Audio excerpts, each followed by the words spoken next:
Enfim, vamos falar aí da polêmica da vez. O significado da palavra adultização? O processo de adultização refere-se ao distanciamento da criança do seu mundo infantil e sua inserção precoce no mundo dos adultos. Só deu uma pausa. Esse cara é meio estranho, né? Né, ele é estranho. esquisito, né? Ele fala de um jeito estranho. Ele é estranho. Sei lá, o cara parece um vampiro. Mas tudo bem, eu não tenho nada contra ele, não. Só é uma pessoa meio esquisita. Mas vai lá. Agora eu te falo o verdadeiro significado. Sexualização precoce e maior risco. Ô, isso aqui vai dar problema, cara? Pô, também não posso assistir o vídeo. Aí você fica todo... Eu tô com medo do que ele vai falar. Eu não vi o vídeo.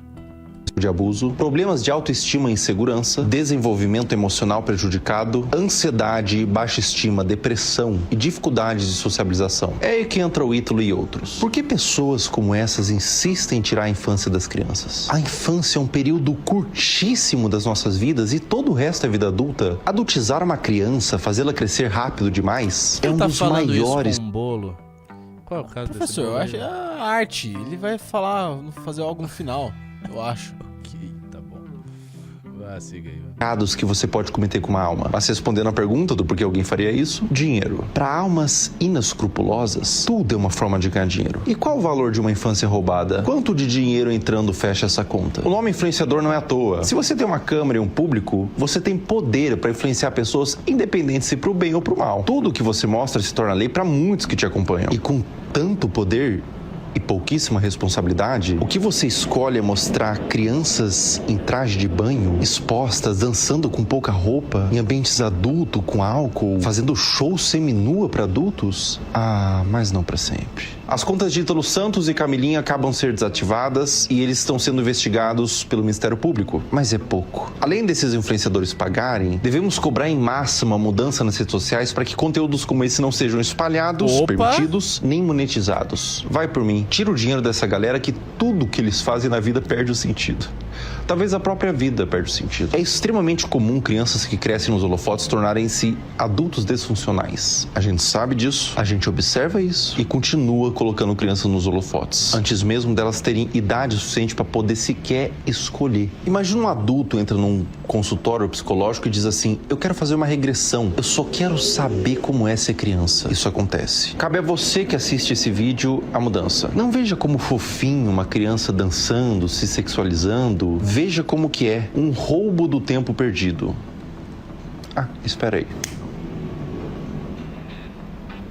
Um roubo de um tempo que não volta mais. Se não existir punição, mais casos serão gerados e mais crianças serão traumatizadas. As redes são podres. O que mais me assusta não é uma pessoa filmar uma criança. O que assusta é ter quem veja. Como Martin Luther King dizia, o que me preocupa não é o grito dos maus, é o silêncio dos bons. Não assistam, não engajem, denunciem. Eu falo, mas influenciadores insistem em monetizar crianças. Ah, mas a criança que pediu, criança pede pra comer giz. A responsabilidade é dos tutores. Quantas infâncias perdidas e quantas crianças que crescem rápido demais vão precisar existir para darmos importância para o assunto? Enquanto isso,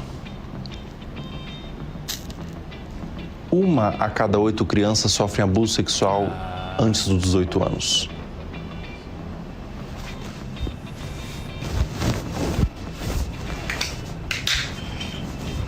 Ok.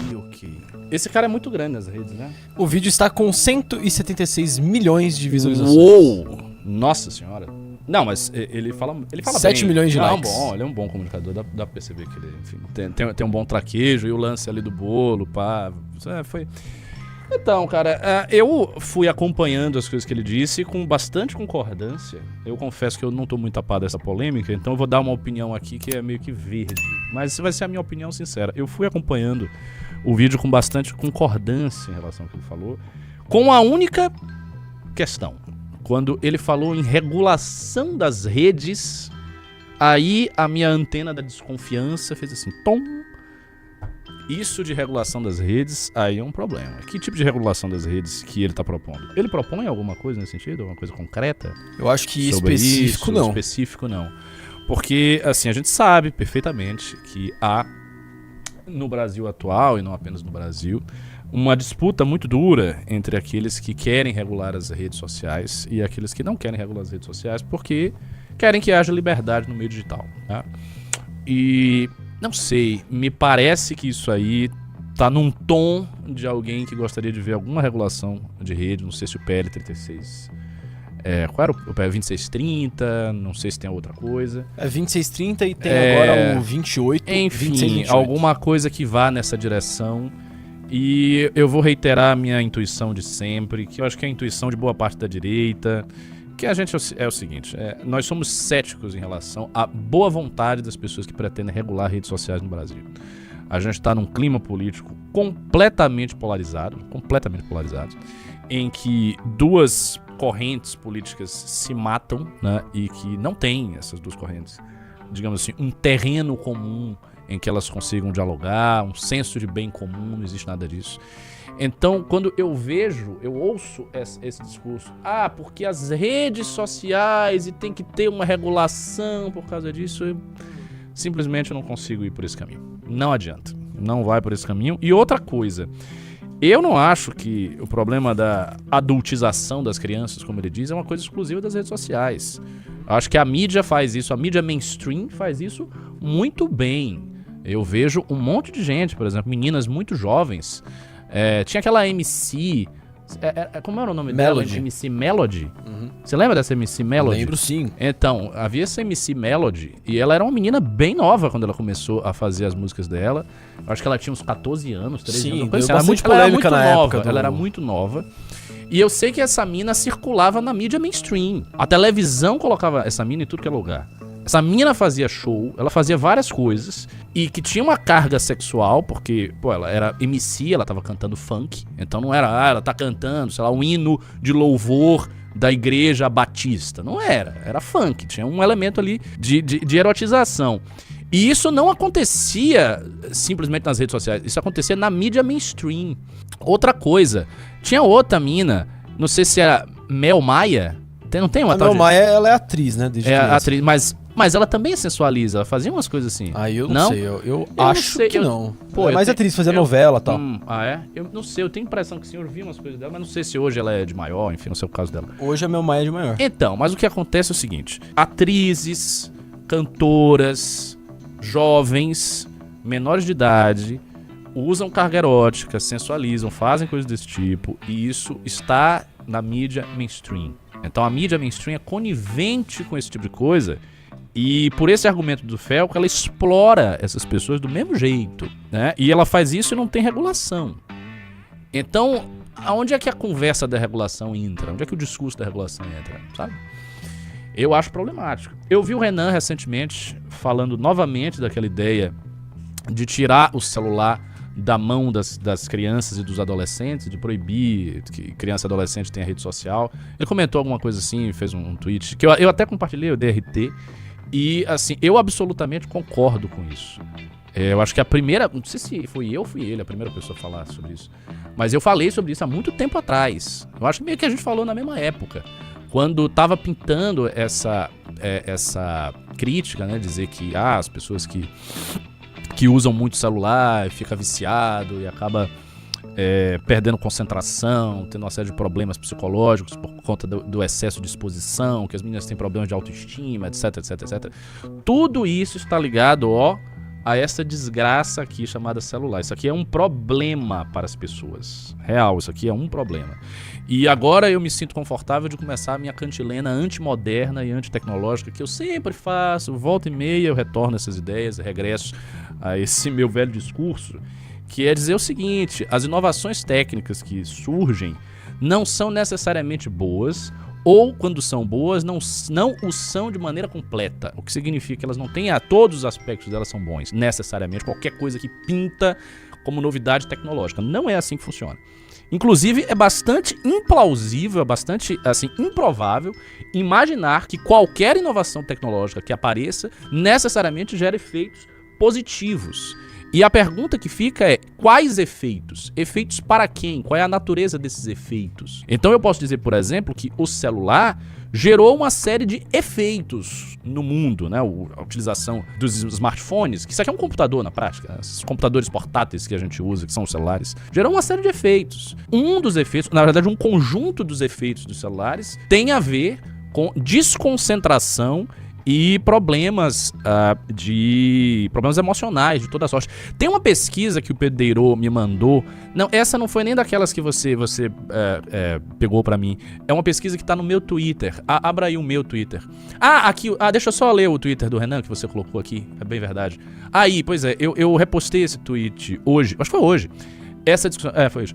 Essa discussão toda nos traz outro debate, que alguns de vocês podem não gostar. Menores de 16 não podem ter perfis em redes sociais. Jonathan Haidt já fala nisso com bastante propriedade. Os danos são muitos, de ansiedade, depressão até sexualização precoce. Então, eu estou absolutamente comprado nessa pauta. Eu acho que essa pauta tem que ser plano de governo do Partido Missão. Sério mesmo. Acho que tem que estar no plano de governo. Eu quero colocar no livro amarelo definitivo um pequeno capítulo, um pequeno, digamos assim, adendo, né, uma ramificação ali, talvez na parte de cultura ou de educação, sobre isso, que criança e adolescente não tem que ter perfil em rede social, tem que ser proibido, que escola não tem que ter celular, agora já tá pintando isso, as escolas tirarem o celular dos alunos, enquanto o aluno tá ali dentro. Isso aqui, minha gente, isso aqui precisa ser desligado às vezes. E eu vou dar um depoimento pessoal, vou falar um pouco de mim. Eu sou um cara de quase 40 anos, tenho 37 anos de idade, e eu não fui criado numa época que o celular já existia. A minha infância foi sem celular. Eu vinha ter celular mais velho, né? E eu vou dizer uma coisa, a minha concentração nesses últimos anos que eu vim usando demais o celular, e eu comecei a usar muito o celular por conta do MBL. Antes de eu entrar no MBL, antes de 2015, eu quase não usava o celular. Era muito pouco. E aí eu comecei a usar com muita intensidade, porque tinha que organizar as manifestações. Foi exatamente isso. Eu tinha que organizar as manifestações de 2015. Tudo que a gente conversava era no WhatsApp, era celular. Então você tinha que ficar muito atento ali, você tinha que ficar horas e horas e horas atento àquele negócio. E isso criou um hábito que se arrasta aí pelo menos há uns 10 anos. E eu tenho percebido mais recentemente os efeitos danosos disso na minha concentração. Olha que a minha mente ela é muito forte, ela é muito culta, ela é bem concentrada, sou bem inteligente de fato. E, no entanto, a minha mente às vezes se desconcentra por conta disso aqui. Algumas leituras que eu tinha que fazer, eu vi isso em leitura. Algumas leituras que eu tinha que fazer, eu tenho o hábito de ler. Eu comecei a ter alguma dificuldade de me concentrar por causa disso aqui. Você tá entendendo? E eu sou um cara já... Eu sou um homem feito já tenho, como eu falei, quase 40 anos. Agora imagine os efeitos disso aqui numa pessoa que tá com o cérebro em formação, num adolescente, sabe? A cabeça desse adolescente vai ficar totalmente desmilinguida se o cara ficar com o celular ou a mina ficar com o celular o tempo todo. Atrapalha muito, prejudica muito, especialmente a concentração. Aí você tá dizendo, isso é reflexo do mau uso, professor, ou do celular, eu vivo no celular, eu também perdi muita concentração. Mas vocês têm que entender o seguinte, este artefato e as redes sociais que são feitas para que vocês fiquem grudados no celular, são feitos com um nível de know-how psicológico que vocês não têm a ideia do quão é bem feita uma rede social. Esses gatilhos que as redes sociais têm para deixar a gente preso nelas, sabe? Isso aí é pensado por um board, por um grupo de psicólogos clínicos, de neurocientistas, de biólogos, de caras do mais alto patamar em termos de publicidade, de grandes marqueteiros, etc. Essa gente que é paga a peso de ouro para criar as interfaces de uma rede social e, portanto, conseguir te prender mais, porque, quanto mais a sua atenção está retida na rede social, naturalmente você usa mais a rede social, naturalmente isso gera mais lucro para a empresa que é dona da rede social. A lógica é essa. Se você tiver uma rede social e ninguém utilizar, ou se as pessoas que utilizam essa rede social utilizarem pouco a rede social, se ao invés de ficar 3 horas no Instagram, você ficar 10 minutos, isso não é bom para a empresa que está lucrando com isso, que no caso do Instagram é a Meta, do Zuckerberg. Então, quando você tem qualquer inovação e a rede social ela é montada com a sua interface, com os seus detalhes, com as suas funcionalidades, você fica ali mexendo. Isso é pensado por um grupo de neurocientistas, de biólogos, de marqueteiros, de publicitários, de psicólogos, de gente muito capacitada que monta o aplicativo com o objetivo de lhe reter ali dentro. Então entenda o seguinte, você está disputando a sua atenção contra um board de cientistas que querem te prender nisso aqui. Por isso que as pessoas ficam presas. Se a interface das redes sociais fosse uma bosta, você não ficava nem 1 minuto nisso aqui. Ela é boa, ela é feita para aprender. E funciona. E por isso é difícil se desvincular do celular. Então, voltando ao meu caso, eu comecei a perceber algumas dificuldades de concentração que eu estava desenvolvendo nos últimos anos da minha vida. Como eu disse, eu comecei a usar o celular com muita intensidade, tem cerca de 10 anos, mais ou menos. E eu estava percebendo nos últimos anos da minha vida que, pô, a minha concentração tá caindo, que negócio é esse? Agora eu tô lendo, aí eu fico desconcentrado, às vezes perco o foco na página, minha mente fica meio oscilando. Que parada é essa? E aí eu tomei a decisão, que hoje eu estou fazendo isso, de desligar o celular. Então, em vários momentos ao longo do meu dia, eu desligo. Então, sei lá, eu vou tocar, fazer alguma coisa, revisar coisas do MBL. Eu desligo o celular e coloco ele longe de mim. Aqui no escritório, tem coisa pra fazer no escritório. Eu desligo o celular e deixo ele lá. Inclusive, a minha produtividade aqui aumentou. Só fazendo isso. Porque às vezes eu vinha pra cá, tinha que fazer as coisas do MBL, mas eu ficava com o celular. Aí eu ficava fazendo as coisas do MBL aqui, e com o celular. Eu olhava o celular e fazia as coisas do MBL, olhava o celular de novo. E aí eu via que o tempo tava passando e as coisas não estavam acontecendo, não tava produzindo o suficiente. Por quê? Por causa do celular. Então é isso.